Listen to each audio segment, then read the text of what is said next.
Como o cinema doutrina você e você não percebe. Você sabia que muitas vezes está sendo manipulado, está assistindo algo, está sendo levado a acreditar em alguma coisa ou a ter certa visão das coisas e nem está percebendo isso? Alguns chamam isso de engenharia social, outros falam que isso é lacração, outros falam que é doutrinação. São expressões e palavras que têm sido ditas muitas vezes em redes sociais aí nos últimos anos. Mas o que é doutrinação, afinal de contas? O que é lacração?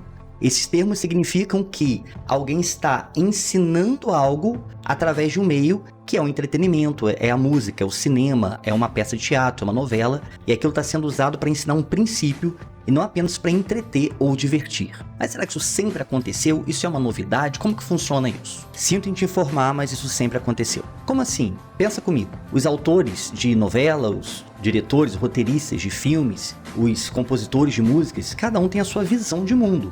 E a sua obra, aquilo que eles escrevem, vai carregar a sua visão de mundo.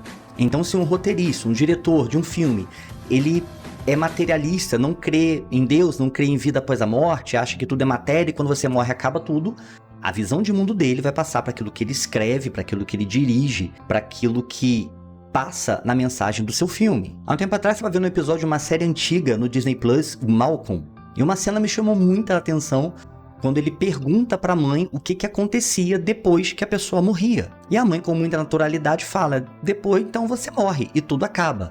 Não tem nada depois desse mundo. Ó, de onde veio a frase que essa mulher falou? Veio de quem escreveu o roteiro, que tem essa visão de mundo. Um mega sucesso dos últimos anos é The Big Bang Theory, uma série até que eu gosto. Mas qual é a visão de mundo passada pela série? Não existe cientista que acredita em Deus. Pessoas inteligentes não acreditam em Deus.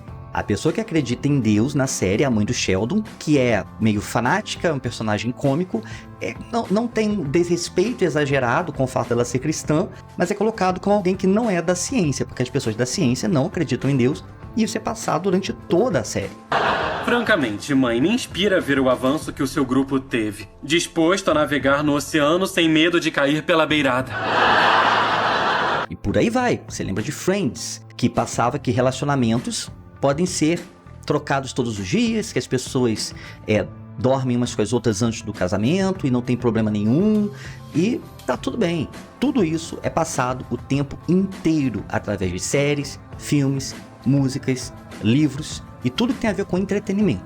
E nesse vídeo eu trouxe um exemplo muito escrachado dessa doutrinação, dessa tentativa de impor a sua visão de mundo sobre o espectador, que é o filme Enola Holmes. Eu fiquei até um pouco assustado quando eu vi de o quão metódico, quão didático na tentativa de doutrinar o espectador é esse filme. O filme está disponível na Netflix e ele é estrelado pela Millie Bobby Brown. É a atriz que faz Eleven de Stranger Things. A Enola é irmã do Sherlock Holmes. E pela sinopse você entende que ela vai ali solucionar o caso, como a irmã do Sherlock Holmes, ou seja, ela vai participar junto com o irmão de alguma forma, ela vai trilhar os caminhos do irmão, o irmão vai ser um modelo para ela de alguma forma, porque ele é o grande detetive, né? Se ele tem uma irmã, essa irmã vai seguir os passos dele para ser também uma detetive, né? Você pensa que é sobre isso. E eu gosto de mistério, eu gosto de Sherlock Holmes, eu tenho livros em casa, eu assisto filmes, é uma área que eu gosto, é uma temática que eu gosto. E que decepção ao assistir esse filme, porque não tinha nada a ver com isso. O propósito do filme é realmente dizer: homens não prestam, mulheres são tudo, comunismo é bom, capitalismo não presta, conservadorismo é do mal, e olha essa jovem empoderada aqui para salvar a humanidade. E é importante você saber ler as coisas, você olhar um filme, olhar uma série, ouvir uma música e você saber filtrar, adequar aquilo à sua cosmovisão e não o contrário. Não deixar que aquilo molde a sua visão das coisas. Quando eu olho para minha vida, para minha adolescência, para minha infância, onde tudo que a gente tinha para se entreter era TV aberta, eu vejo como a gente era doutrinado o tempo inteiro, como a gente era levado a ter uma cosmovisão, uma visão de mundo que determinava o que a gente pensava, o que a gente discutia, o que a gente conversava.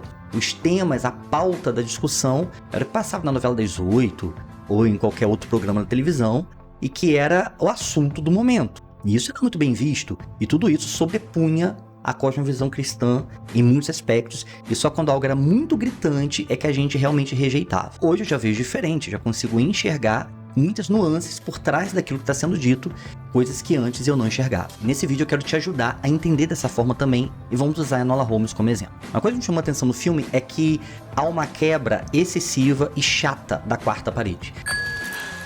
Por onde eu começo? Não sei se você já ouviu essa expressão antes, mas quando você está assistindo um filme, a quarta parede é a tela da televisão, né? O ator tá ali, ele tem as 3 paredes em volta dele, a quarta parede seria a tela, aquilo que divide ele de você. Então, quando um personagem fala olhando para a tela, a gente fala que é uma quebra da quarta parede.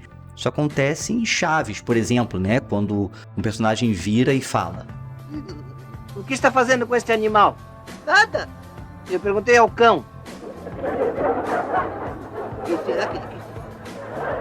Enola Holmes é o tempo inteiro, ela começa o filme contando pro espectador a vida dela e o que aconteceu. O filme inteiro isso é feito. É para pegar um público bem jovem, para ter certeza que eles estão entendendo aquilo que está sendo dito, nada sutil, bem escrachado, algo muito didático, uma explicação cansativa, exaustiva, toda hora olha para a tela, explica alguma coisa e fala alguma coisa. Mas a quebra da quarta parede, além de querer ensinar coisas ou ser um glossário, né, explicar pormenores, a quebra da quarta parede cria uma conexão com o espectador, porque ele está falando com você. Então, eu não sei aí a explicação neurocientífica, mas de alguma forma você cria um vínculo com o personagem, porque ele tá falando com você, então ele ganha sua confiança de alguma forma e você vai assistindo ali e você vai torcendo por ele de alguma forma. E a mensagem a princípio parece ser feminista, não precisamos de homens são ruins, mulheres podem tudo. Mas ao longo do filme você vê que a mensagem é mais profunda, é revolucionária, sendo o feminismo um braço do pensamento revolucionário. Ela fala logo no começo: minha mãe me deu o meu nome, Enola, que ao contrário é alone. Alone em inglês é sozinho. E ela diz: você vai se virar sozinha. Essa é a mensagem. Que a minha mãe me deu o nome Enola. Enola de trás pra frente é sozinha, em inglês. Ela cresce somente com a mãe, porque os seus irmãos mais velhos, Sherlock e Mycroft Holmes, foram para outra cidade, foram para Londres, etc.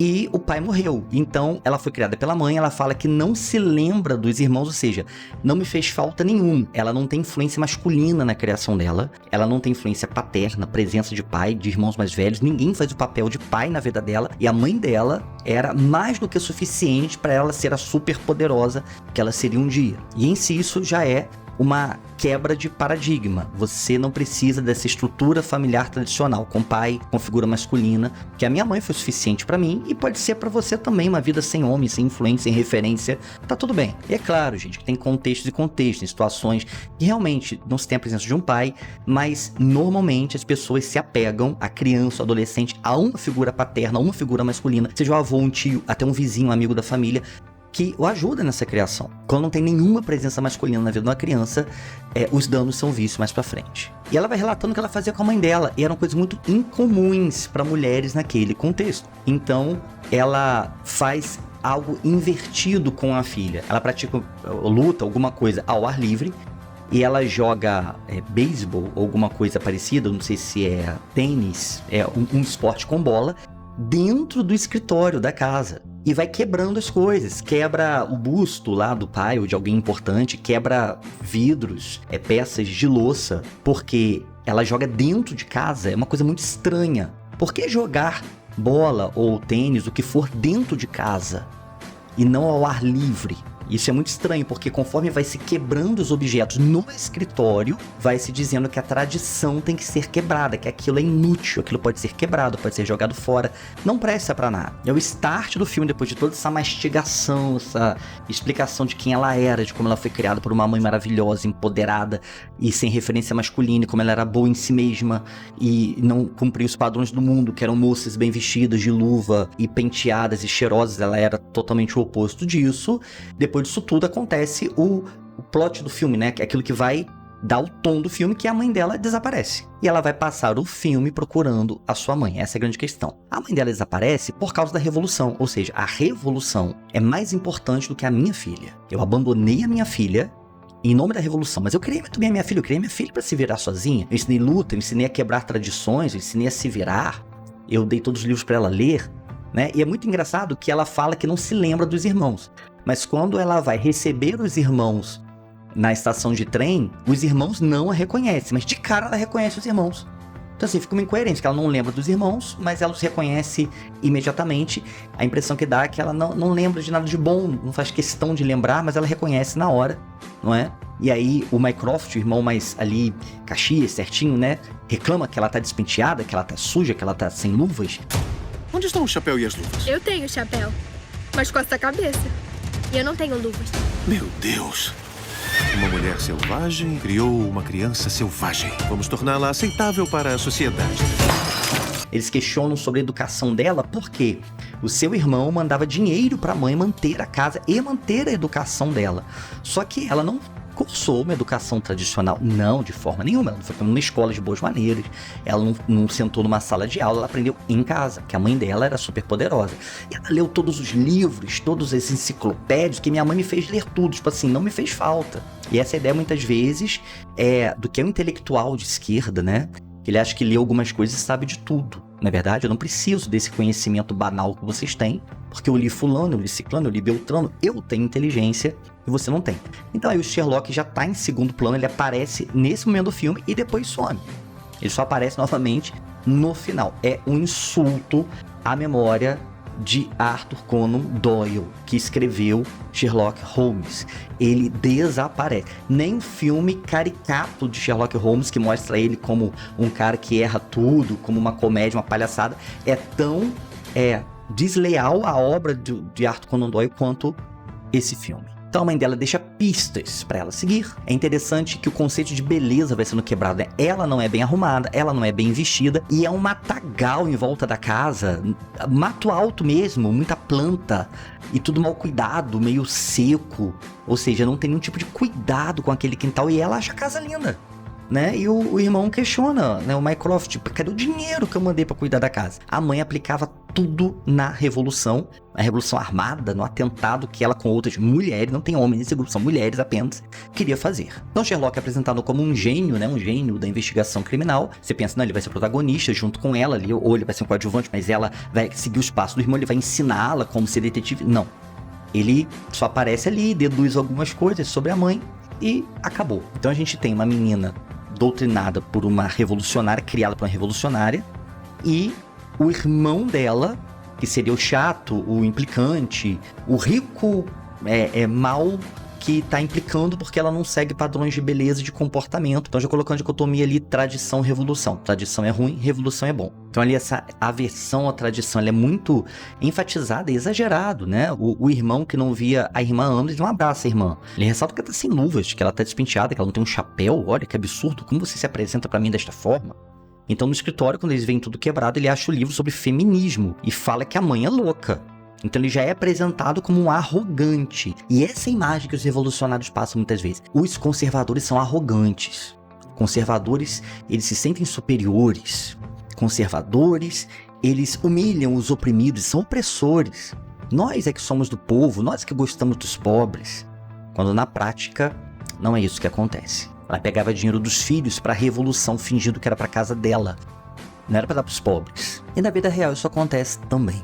Então Mycroft chama uma dona de um colégio interno para moças. Então nós precisamos moldá-la como uma mulher adequada, né? Tem uma cena muito emblemática, porque ela tá com uma peça do vestuário feminino, né? Que acho que é Espartilho o nome, né? Que aperta muito ela é sufocada com aquilo. Quando ela foge do local, ela consegue arrancar aquilo que ela está sufocando. Ou seja, o molde que sufoca a mulher, o molde que impõe sobre a mulher no mundo, da tradição, do que é ser mulher, dessa coisa rígida, chata, que oprime. E aí eu me desvencilho disso. Toda a apresentação dos personagens, toda a quebra de quarta parede, todas as falas, os diálogos, eles preparam a mente do espectador, que em sua grande maioria é infanto-juvenil, por causa da atriz, que é de uma série infanto-juvenil muito famosa, já prepara a mente do espectador para detestar o que é conservador e tradicional, e abraçar, e amar, e se apaixonar pela revolução.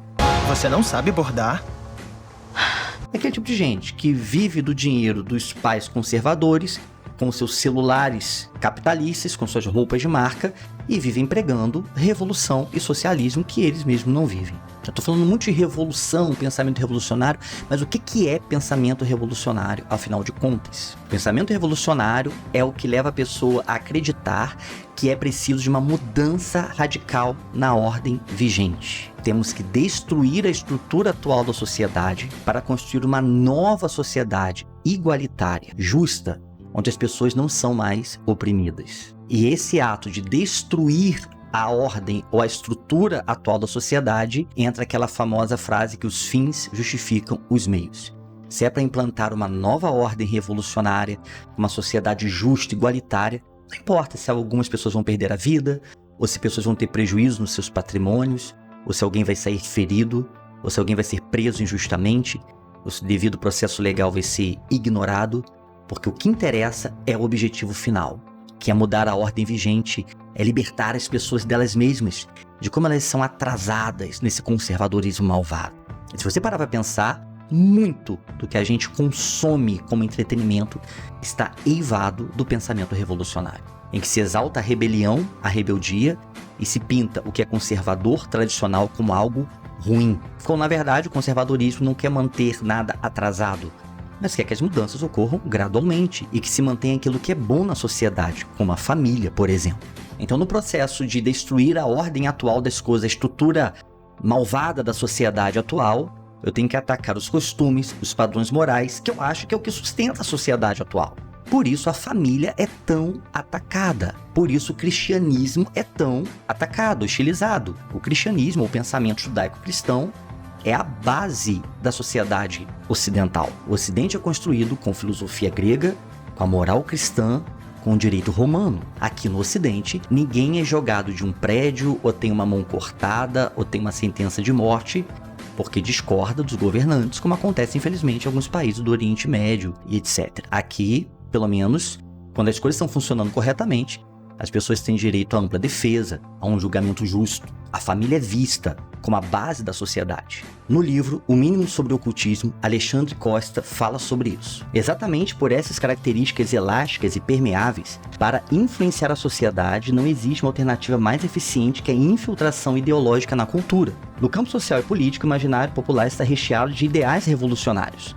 Por meio do debate público, das discussões universitárias e das artes, sementes são plantadas pelos mais variados espectros das facções políticas ou partidárias. Como precisam impor novos valores, precisam destruir ou enfraquecer os valores atuais para substituí-los. O imaginário ocidental foi forjado sob os valores do cristianismo, que ao longo de 2000 anos filtrou e cristalizou as influências dos judeus, dos gregos e dos romanos, como eu falei agora há pouco. É claro que uma ideologia que pretenda revolucionar a sociedade ocidental vai mirar suas armas nas estruturas que sustentam a ordem estabelecida. Não há como impor uma nova ordem social sem diluir ou corroer os elementos religiosos e espirituais de um povo. Agora, vê se você identifica o que eu vou ler aqui com algo que você tenha visto ou escutado ultimamente. Desde antes da Segunda Guerra, o imaginário cristão tem sido alvo dessas duas estratégias. Por um lado, valorizam o marginal, aquele que está à margem, para que ocupe uma posição de destaque e seja imitado. A gente viu recentemente as polêmicas de séries sobre a Richthofen, a Matsunaga, e que tem fãs, pessoas que pedem autógrafo e etc.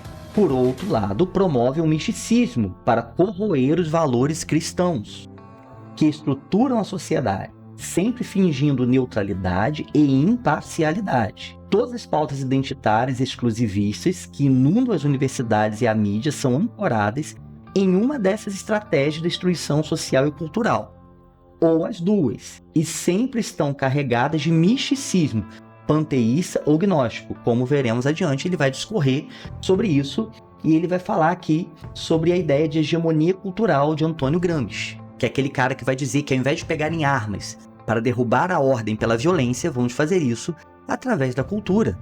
Eles vão se tornar socialistas sem perceber que eles se tornaram. Nós temos que trazer uma hegemonia cultural e todo mundo tem que pensar igual. A gente prega que as pessoas têm direito a ter suas opiniões, liberdade de expressão, etc. Mas liberdade de expressão quando a gente quer expressar essa liberdade. O contrário não. Quando eles falam, ou seja, quando nós falamos, é perseguição, é autoritarismo e etc. Essa questão que eu li aqui sobre misticismo, ela está muito presente também em animações. Eu tenho um vídeo aqui no canal sobre o filme Red, que eu faço uma análise falando sobre o ocultismo presente no filme. Foi uma safra aí da Disney, Pixar, etc., com muito misticismo. Lá a Raya e o dragão, e outros também, né? Soul, que o cara morre, aí tem uma alma, ele tem que voltar, e luta com uma alma pra voltar, e tem um cara lá que acessa o mundo espiritual. Então, não é mais aquela magia, a bruxa, a fada da Bela Adormecida, Branca de Neve, não é essa magia inocente de conto de fadas, que todo mundo sabe que não existe, mas eles introduzem ali uma magia, projeção astral, que é o cara sair do corpo para entrar no mundo espiritual, consulta de mortos, esse tipo de coisa, que está impregnado aí também através das animações. Então, o misticismo presente, ele também entra nessa questão na cultura para diluir ou enfraquecer o pensamento cristão e conseguir cada vez mais adeptos nesse sentido. Esse livro do Alexandre Costa, eu tenho uma análise desse livro aqui também, eu vou deixar o link aqui no card e aqui na descrição também, é um livro muito bom, um livro pequeno, da série O Mínimo, né, tem muitos temas interessantes nessa série, e vale muito a pena você ver esse vídeo e você ler esse livro também. Mas voltando a Enola Holmes, que é o nosso estudo de caso aqui nesse vídeo, a partir daí o filme segue essa linha. O Sherlock, ele não tem importância nenhuma, relevância nenhuma para decifrar onde a mãe foi parar, parece que nem tá muito preocupado com isso. A Enola não aprende nada, a tradição é uma imposição sufocante na vida dela, e ela não tem nada para aprender. Tudo que ela tinha que aprender, ela aprendeu com a mãe revolucionária dela, ela não precisa de ninguém.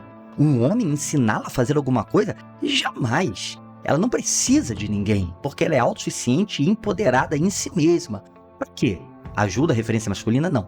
Ela não precisa de nada e de ninguém, e tudo que ela faz é a partir dessa arrogância. O par romântico que tem no filme é um rapaz com a masculinidade suavizada, fora do padrão, que tenta ocupar um cargo político, também tá passando essa ideia, né? Precisamos ter esse pensamento revolucionário, essa mente atualizada, essa mente livre nos postos políticos. Olha só, e é um moleque totalmente Nutella, que caça cogumelo, que come florzinha, e não acrescenta em nada no filme. Inclusive, na ocasião que ele ajuda a sair do colégio interno, em situação que ela precisa de ajuda pra sair, ela não admite e fala, não, mas eu teria saído sozinha, tipo, eu não precisei de você pra fazer isso, você fez, mas eu teria conseguido. E o desfecho é horroroso. A tradição mata e é cruel. A revolução é livre, ama e educa. Afinal de contas, ela aprendeu tudo com os livros. E você vê no final que a própria mãe tinha encomendado a morte do filho e queria também atingir o neto, porque eles poderiam votar contra a tradição, e em nome da tradição ela assassina a própria família, porque tradicionais conservadores são isso, que eles são cruéis, malignos, e não querem o progresso das pessoas. Talvez o mundo precise mudar. Esse filme é um lixo. Se você não viu, não veja, a não ser que você tenha curiosidade para confirmar tudo que eu tô falando aqui. E eu sugiro que você realmente passe a filtrar aquilo que você ouve, que você assiste. Começou a assistir uma série, começou a assistir um filme, você fala, pô, eu não concordo com isso aqui não dá pra continuar assistindo essa droga.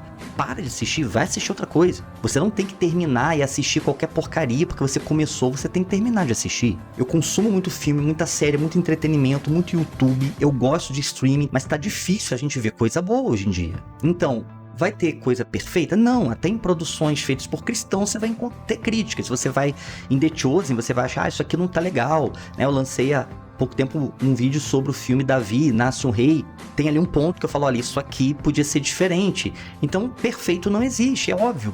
Mas tem um limite, você tem que se colocar um limite. Falar, não, olha, isso aqui eu assisto, filtro, a partir desse ponto não dá mais pra assistir. Então, meu querido, se você conhece a Deus, se você teme a Deus, não é qualquer comédia que você assiste. Você vai gostar muito de comédia, não é qualquer linguagem que você ouve no entretenimento, que você se sujeita, não é qualquer cena que você coloca diante dos seus olhos, né?